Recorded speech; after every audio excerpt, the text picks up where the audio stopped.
tuberculose et paludisme font des milliers de victimes chaque jour dans le monde.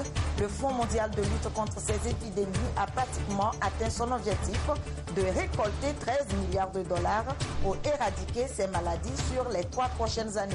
Le président de la République, Faure Essozimna Gnassingbé, qui participait à la conférence de Montréal au Canada, destinée à lever des fonds, s'est félicité de cette avancée déterminante. Visite de terrain de la ministre en charge du développement à la base dans la préfecture des Lacs. Madame Victoire Toméga Dobé a rencontré à Anéron et Enfoin les bénéficiaires du PRADEB, projet d'appui au développement à la base. Des jeunes qui comptent bien réaliser leurs rêves grâce au soutien du gouvernement. Et puis la fête de Tabaski a connu son apothéose ce samedi avec un festival de danse thème. Une démonstration de danse que je vous invite à découvrir en fin de journal.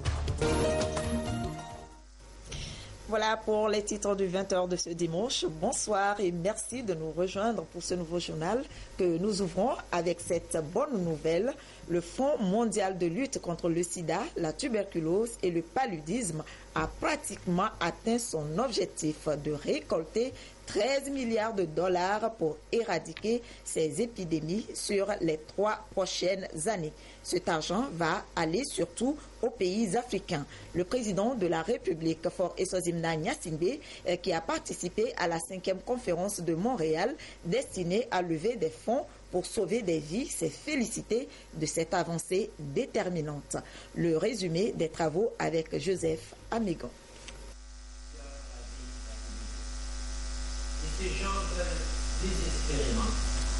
À cette 5e conférence de reconstitution des ressources du Fonds mondial de lutte contre le sida, la tuberculose et le paludisme, conférence à laquelle le président de la République, Faure Essozimna Gnassingbé, a pris part, il était question de renforcer la mobilisation visant à mettre fin d'ici à 2030 à 3 des épidémies les plus dévastatrices de la planète.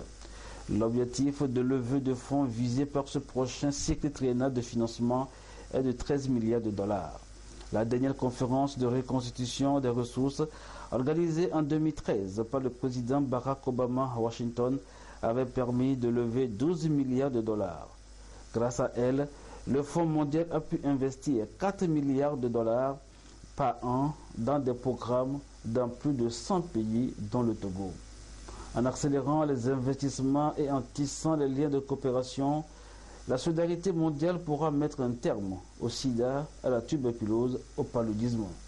3 épidémies qui ont des répercussions tragiques sur les populations vulnérables. En ligne avec les objectifs de développement durable dont les dirigeants du monde entier ont convenu en septembre 2015. La conférence de Montréal a 2 objectifs. Le premier, à long terme, est d'éradiquer ces épidémies d'ici à 2030, conformément donc aux engagements des Nations Unies. Le deuxième, plus immédiat, appelle à lever 13 milliards de dollars afin de couvrir les opérations de 2017 à 2019. Le Fonds mondial de lutte contre le sida, la tuberculose et le paludisme a pratiquement atteint son objectif de collecter 13 milliards de dollars pour les 3 prochaines années. Le président de la République, Faure Essozimna Gnassingbé, qui participait à la conférence de Montréal destinée à lever des fonds, s'est félicité de cette avancée déterminante dans l'éradication de cette pandémie. Le Togo est un important bénéficiaire du fonds et espère que la mobilisation des ressources lui permettra de lutter encore plus efficacement contre le sida, la tuberculose et le paludisme. Et ce samedi matin à Montréal, le chef de l'État, Faure Essozimna Gnassingbé, s'est entretenu avec David Johnston, le gouverneur général du Canada. Il était essentiellement question des relations de coopération entre le Togo et le Canada. David Johnston a salué les efforts du Togo dans son processus de développement. Le Togo et le Canada sont des partenaires de longue date. Cette relation de coopération s'est traduite par des actions concrètes en faveur du Togo, des appuis techniques et financiers, notamment en matière de santé et de la sécurité. Une coopération abordée particulièrement dans une perspective d'intensification partagée par le chef de l'État et le Premier ministre canadien. Sylvain Abdou.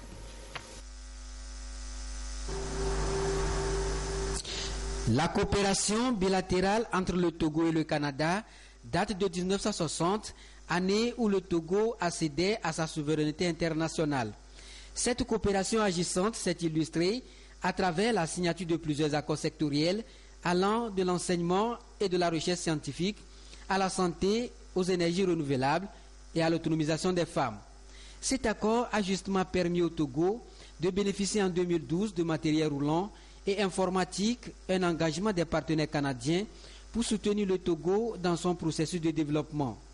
Il en est de même pour la réception du bateau Zodiac en 2013, un équipement technique qui vise à accompagner les efforts du Togo dans la lutte contre l'immigration clandestine et illégale et autres formes de trafic. Au-delà de cet appui, le Canada a également offert des formations techniques de surveillance, de pilotage et d'entretien préventif pour renforcer les unités des forces de sécurité. D'autres domaines clés font également partie intégrante de cette coopération entre Lomé et Ottawa. Entre autres secteurs, la santé et l'autonomisation de la femme. Ce qui dénote de la visite en 2013 au Togo des experts canadiens qui ont échangé leurs expériences avec les professionnels togolais sur les questions liées à la santé et à l'éducation, mais également pour l'intensification des relations dans le but d'optimiser l'impact des interventions sur la vie des populations. Cette relation diplomatique s'est élargie avec l'octroi de bourses de stage aux étudiants pour la poursuite de leur carrière universitaire au Canada. En 2015, par exemple, 430 étudiants togolais ont pu étudier au Canada. Le COMEX, la sécurité, sont aussi des axes prioritaires qui renforcent ce partenariat. De 2014 à 2015, l'appui au développement se chiffre à 8,4 millions de dollars canadiens et la balance commerciale tourne autour de 43 millions de dollars. Cet appui est l'aboutissement des accords commerciaux conclus entre le Togo et le Canada dans le transport aérien pour favoriser le partage et la connectivité aérienne. Le Togo bénéficie également du Fonds canadien d'initiative locale dans la dynamique d'appuyer les projets et programmes pour la consolidation du tissu social. La présence actuelle du chef de l'État à Montréal au Canada pour la 5e conférence de restitution des ressources au Fonds mondial est donc un signal fort dans la perspective de relance de la coopération entre les deux pays. La participation du Togo à cet événement de haut niveau marque le début d'une relation nouvelle, un engagement solide en faveur d'un développement inclusif pour l'amélioration des conditions de vie des populations, un volet au cœur de l'action gouvernementale. L'entretien entre le président de la République Faure Gnassingbé et le Premier ministre canadien permet de fixer les fondements d'une coopération nouvelle entre Lomé et Ottawa. Les réformes justement engagées par l'État togolais dans plusieurs domaines ont permis aujourd'hui de rendre notre pays plus attractif aux yeux des bailleurs de fonds. En une décennie, toute la population togolaise a mis la main à la pâte pour redonner au pays ses marques d'antan. Le Togo dans la dynamique du renouveau, un dossier réalisé par Adolphe Paka. En une décennie d'action et d'engagement pour le renouveau au Togo, les autorités togolaises ont réussi à préparer le retour du pays sur l'échiquier international. Le Togo a profondément changé et les mutations sont palpables dans tous les domaines. Les réformes sur les plans politiques, économiques, judiciaires et sécuritaires conformément à la vision du président Faure Gnassingbé ont complètement tourné la page où la communauté internationale se détournait du Togo. Après 10 années d'efforts, les bases d'un développement harmonieux sont spectaculaires et sonnent le glas de l'isolement économique avec le retour des partenaires internationaux. Le Togo a franchi un nouveau cap décisif et se donne aujourd'hui des moyens d'améliorer la mobilisation des investissements et des ressources dans les domaines prioritaires dont dépend le mieux-être des citoyens. Des moyens pour améliorer de manière concrète les conditions de vie de la population. Toutes ces aspirations sont témoins des succès internes et balisent la voie à un rayonnement extérieur. C'est aussi une audacieuse politique internationale menée par le chef de l'État qui ouvre le Togo à de nouveaux horizons. La très prochaine conférence de Lomé sur la sécurité maritime sera le point d'orgue de la nouvelle ère togolaise. Voilà pourquoi toutes les énergies doivent être mobilisées pour ce New Deal togolais. Le pays doit offrir à tous ses hôtes son meilleur visage et montrer qu'il a pris définitivement l'autoroute du progrès, que le Togo a retrouvé ses marques et inspire confiance, respect et admiration dans les sphères internationales.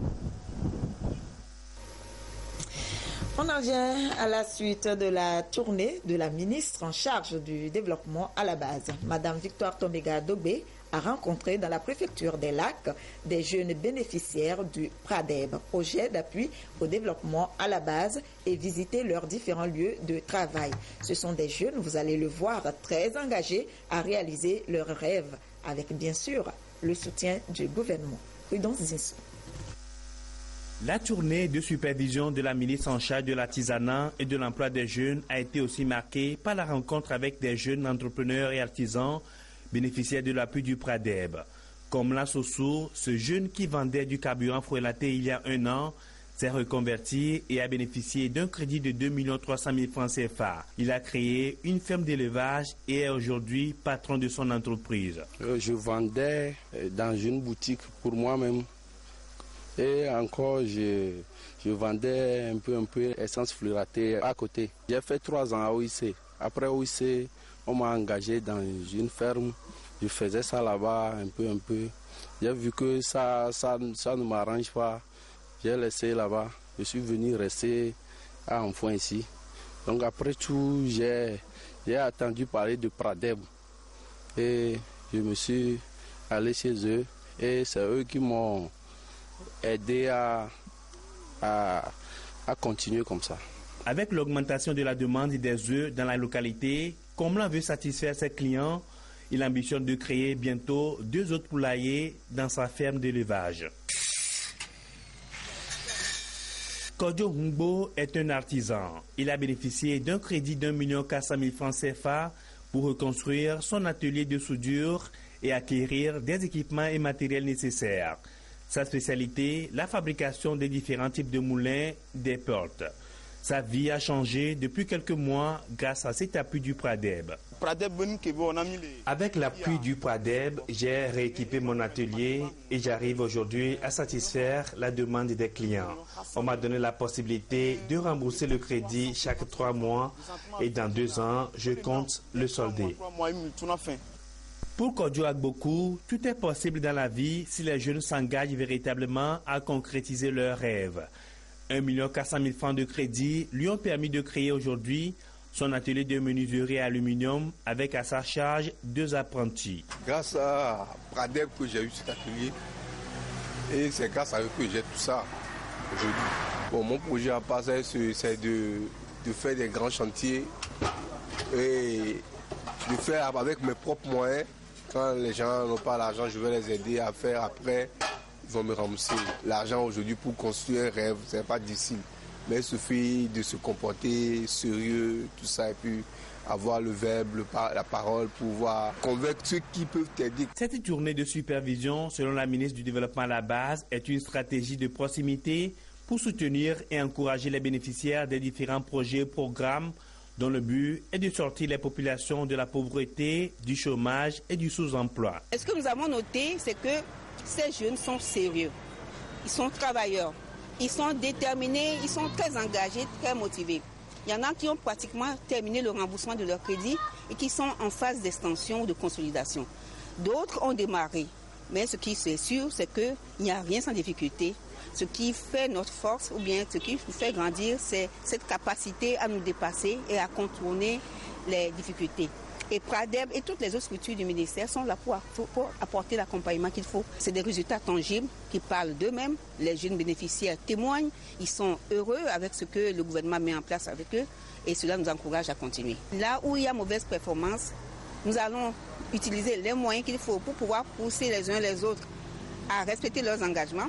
Mais là où ça se passe très bien, le chef de l'État et le chef de gouvernement aussi nous ont instruit de pouvoir faire davantage. La tournée de la ministre va se poursuivre dans les autres préfectures du Togo les prochains jours.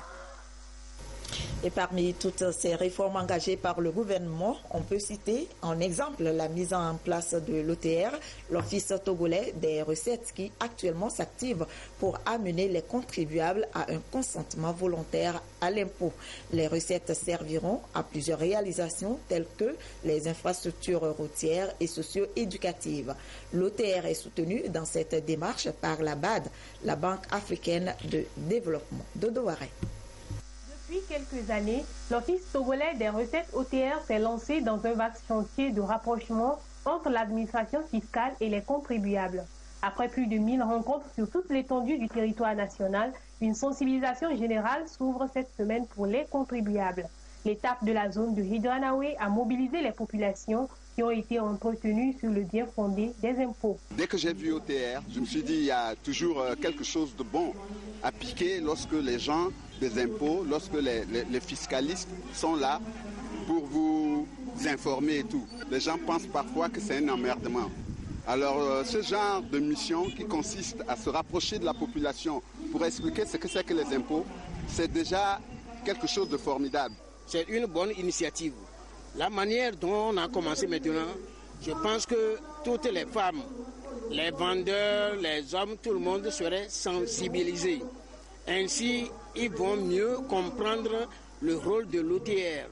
Cette campagne de sensibilisation au civisme fiscal dénommée Ma Contribution, financée par la Banque africaine de développement BAD, prend en compte tous les secteurs d'activité, notamment le commerce, l'artisanat, l'entrepreneuriat et la fonction publique.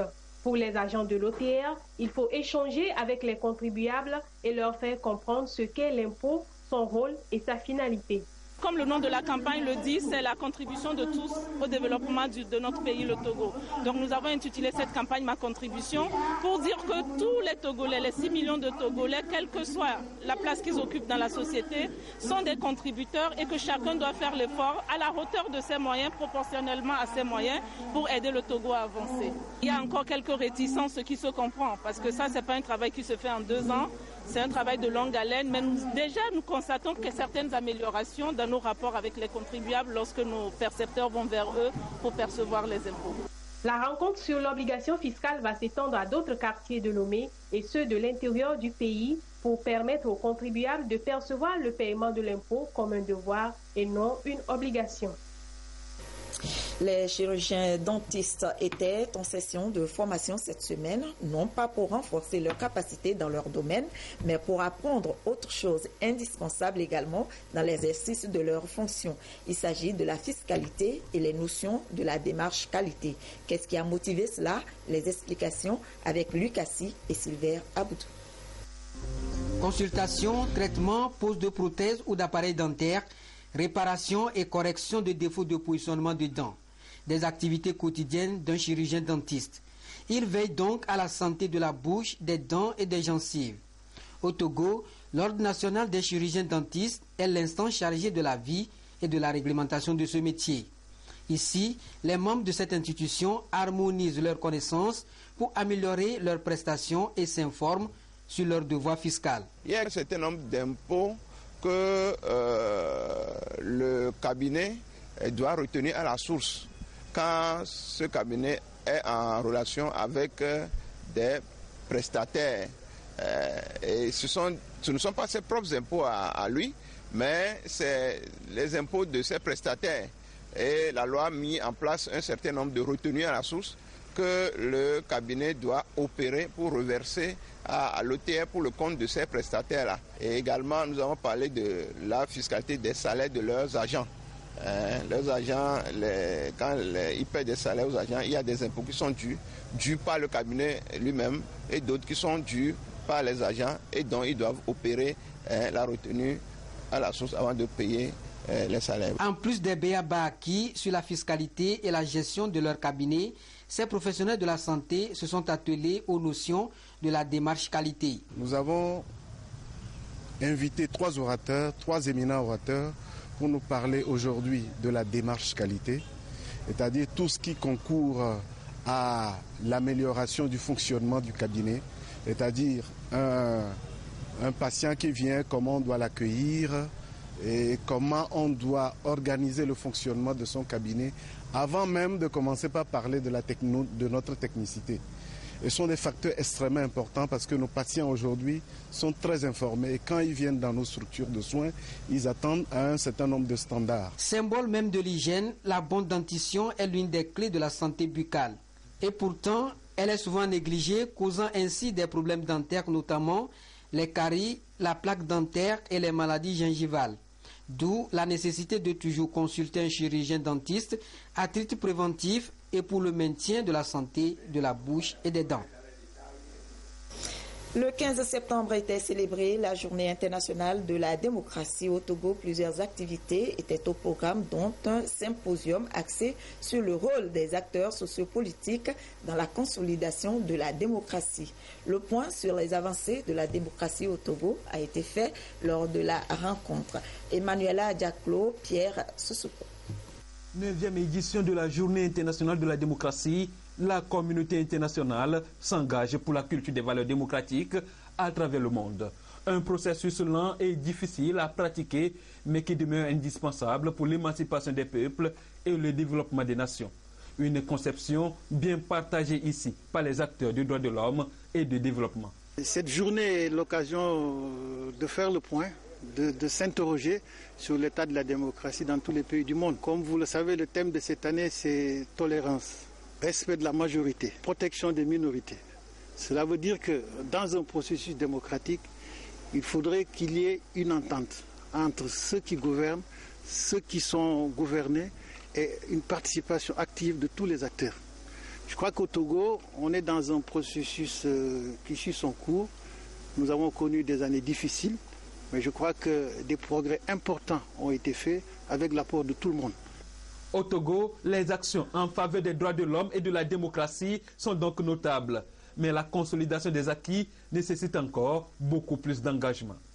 Sans la participation des uns et des autres, la démocratie n'avance pas. Parce que le fondement de la démocratie, c'est la participation citoyenne. Mais pour ce faire, il faut que chacun soit dans l'intérêt bien compris de son rôle. Les médias ne joueront pas le même rôle qu'un parti politique ou que les organisations de la société civile. Mais tous ces mondes-là sont rassemblés ce matin pour que chacun comprenne l'importance de son rôle dans la consolidation de la démocratie au Togo. Le représentant du secrétaire d'État chargé des droits de l'homme, tout en saluant l'appui des partenaires dans le raffermissement de la démocratie, a invité les participants au symposium à des échanges francs afin de faire davantage du Togo un pays respectueux des droits de l'homme et des principes démocratiques. Et ce communiqué d'alerte aux inondations du ministre de la Sécurité et de la Protection civile. Et le Togo enregistre depuis le mois de juillet 2016 presque sur toute l'étendue du territoire des pluies diluviennes suivies par endroits des débordements de certains cours d'eau et plans d'eau, notamment les fleuves Oti, Kara, Mono et Zio, annoncés par les prévisions hydrométéorologiques. La persistance de ces prévisions va nécessiter le déversement mécanique, ouverture des vannes du réservoir hydroélectrique du barrage de Nangueto ce dimanche 18 septembre 2016 à partir de 16h. À cet effet, le ministre de la Sécurité et de la Protection civile invite expressément les autorités locales, les différents chefs services et tous les acteurs impliqués à tous les niveaux d'intervention dans la réduction des risques de catastrophes à faire une large diffusion de la mesure en cours auprès des communautés riveraines exposées au risque d'inondation. Il invite également les populations à la prudence dans leurs déplacements et au cours de leurs différentes activités. Le ministre remercie enfin toutes les populations riveraines pour leur bonne compréhension. C'est signé le ministre Yak Damham. Les préparatifs du sommet de l'Union africaine sur la sûreté, la sécurité maritime et le développement en Afrique se poursuivent. Les associations et autres partenaires sont mis à contribution pour la réussite de ce sommet. Une conférence de presse a été organisée dans ce sens autour du thème « Intégration africaine, quel enjeu stratégique pour le développement économique et sécuritaire des États africains ?» Des précisions avec Christine Pechekialou. Le tissu du vivre ensemble au niveau planétaire se fragilise. Il est secoué notamment par des crises, des pirateries, des revendications violentes. L'Afrique n'est pas épargnée. Les États ayant fait le constat prônent désormais l'intégration. Chaque pays, organisation ou individu a le devoir de contribuer à recoudre ce tissu. L'Association Afrique Assistance, constituée des différentes communautés étrangères au Togo, a regroupé ses membres. Ils échangent sur les stratégies et actions à mener pour l'atteinte de cet objectif. L'intégration et l'économie. Il n'y a jamais d'économie prospère sans l'intégration. Je donnerai un exemple. Notre port autonome de Lomé. Toutes les marchandises de l'Interland passent par le Togo. Et il y a toutes ces communautés-là qui sont ici représentées au Togo. Alors, ils font des affaires ici au Togo. Nous avons un sommet sur la sécurité. Alors, donc, nous en profitons, nous saisissons cette occasion pour présenter cette conférence-là afin de contribuer à notre manière à la politique du gouvernement en ce qui concerne la sécurité, l'intégration sous-régionale et régionale. Le gouvernement a mis en place une politique d'accueil pour permettre aux étrangers de se sentir comme chez eux. Il s'en félicite et compte s'impliquer activement pour la réussite du sommet sur la sûreté et la sécurité maritime et le développement en Afrique qui se tiendra à Lomé du 11 au 15 octobre 2016. La première manifestation, ce serait un coup de balai dans la ville de Lomé. Alors, nous allons faire participer toutes les communautés étrangères à cette manifestation-là. La deuxième manifestation, nous avons prévu organiser un tournoi de football appelé Tournoi de l'intégration. L'Association Afrique Assistance a pour domaine d'intervention la santé, l'éducation, l'environnement, les droits humains et œuvre pour la promotion de la coopération sud-sud. Pendant les grandes vacances, élèves étudiants s'adonnent à différentes activités. D'autres encore s'essayent dans les médias comme la radio. Et chaque année est également organisé un concours dénommé Viva Holidays pour permettre à ces animateurs radio en herbe de faire montre de leur savoir-faire. Pour cette 14e édition, 40 étaient en lice. Au final, c'est 3 qui ont été primés. Kwasiglé, Charlotte Moussi.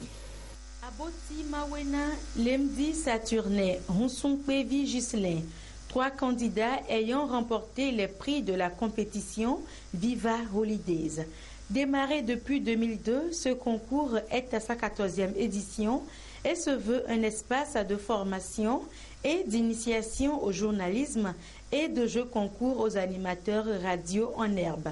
Une activité qui entend aider les jeunes étudiants en vacances à s'exercer à cette profession. C'est un sentiment de joie, spécialement pour vous le dire.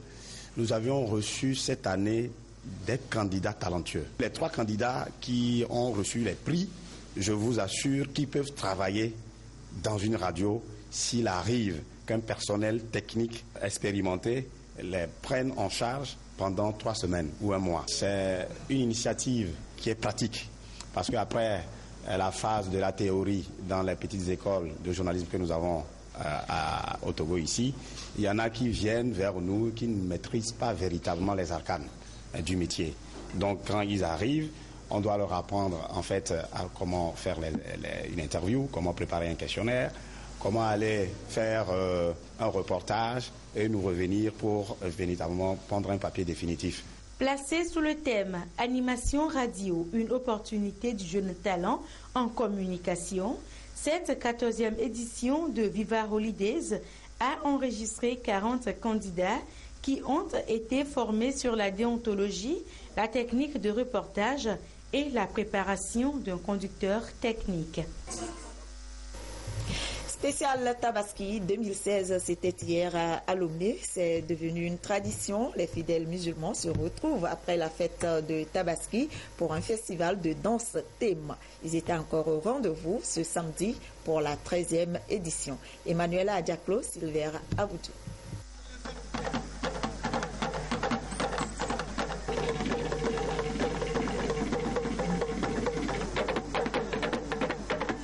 Danse des cavaliers, Takai,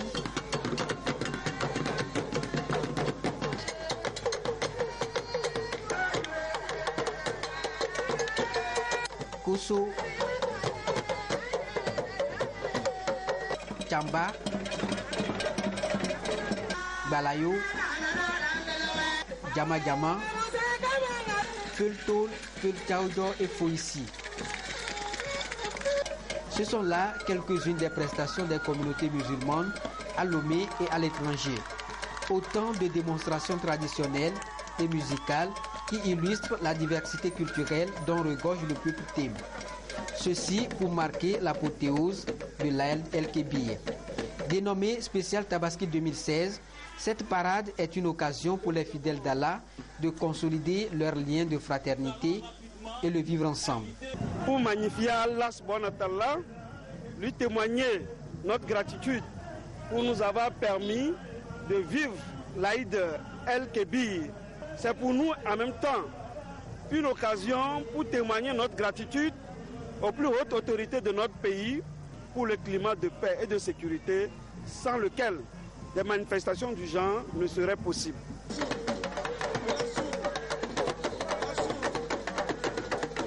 L'Aïd el-Kébir, grande fête musulmane, symbolise le sacrifice du prophète Abraham pour le salut des fidèles d'Allah. La célébration de cette fête marque la fin du pèlerinage à la Mecque, 5e pilier de l'islam.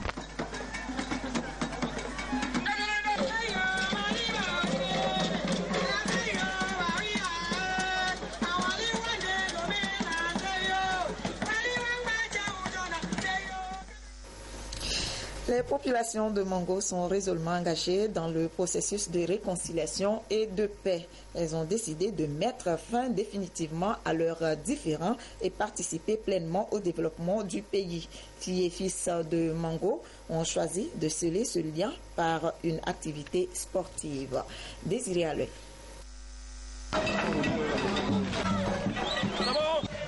Voici l'image du jour à Mango. Autorités, forces de sécurité, population civile, surtout les jeunes, ensemble pour un sport de masse. Une chose qu'on ne pouvait pas rêver il y a quelques mois. Tout est possible lorsqu'on a le sens du civisme, la notion de citoyenneté, l'intérêt commun, le dépassement de soi pour un vivre ensemble. Une condition sine qua non pour opérer une dynamique de développement. Filles et fils de Mango aujourd'hui passent à l'autre bout pour enterrer définitivement la hache des guerres. Plusieurs artères de la ville ont été sillonnées, mais dans les mains, les forces de l'ordre et la population civile. Mango a souffert de violence et il est question de panser les plaies et ranger la haine dans les oubliettes. Et il n'y aura plus de problème à Mango. Nous sommes sûrs, nous sommes certains et que le développement prime sur la violence. Nous assurons les autorités locales et l'autorité nationale que Mango, il y a la paix, que à partir d'aujourd'hui, eux-mêmes comprennent qu'il y a le brassage entre la nation et l'armée, la population et les étrangers, tous, nous les invitons à rejoindre nos rangs. Il n'y a rien, il y a la paix maintenant entre l'armée et la population. Nous rassurons le chef de l'État que maintenant la paix est venue à Mango. Donc on le remercie beaucoup. On le remercie pour tout ce qu'il fait pour le Togo et surtout tout ce qu'il a fait, l'effort qu'il a fait pour Mango. Force de sécurité et population civile unie favorisera davantage la coproduction de sécurité pour tout développement. C'est un nouveau départ pour Mango. Pourquoi? Parce que vu les derniers mois difficiles que la population a passé, tout le monde a aujourd'hui la paix au cœur.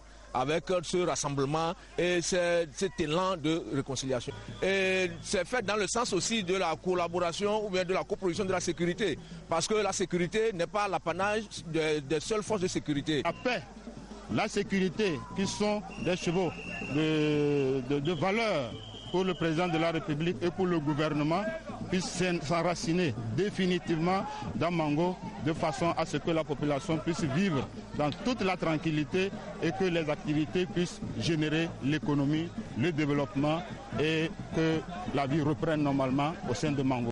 Un tour au centre hospitalier préfectoral de la ville pour une action de salubrité. Puis les pelotons se dirigent vers l'esplanade des bureaux de la préfecture. Ici, ils ont échangé sur les notions de paix et l'importance d'un vivre ensemble pour placer l'outil sur la voie de relance de son développement et d'une parfaite cohésion entre toutes les tranches d'âge et toutes les couches sociales.